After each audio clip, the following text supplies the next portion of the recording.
Hey, I'm Don, and I just recently finished my major in psychology at the University of Melbourne, and I hope one day to become a clinical psychologist.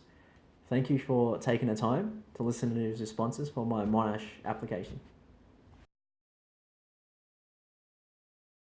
I believe that within conducting research, there's going to be a lot of challenges, alright?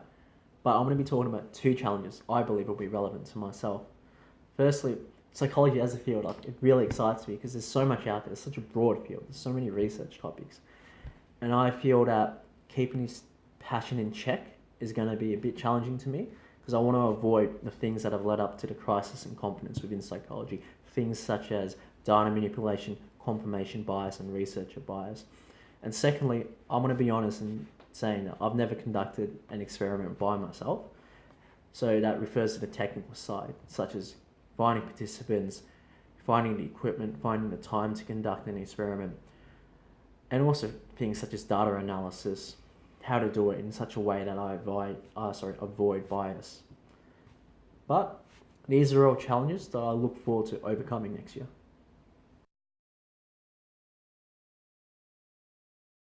I believe that an honours year would entail full-time work for one reason. It's different to undergrad because it involves a research project.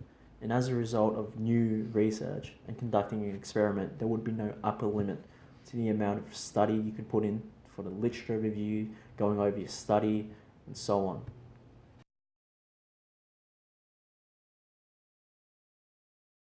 Throughout my degree, I've worked with various students on various group projects, from assignments to experiments, debates, and even conducting an undergraduate research paper with a fellow student.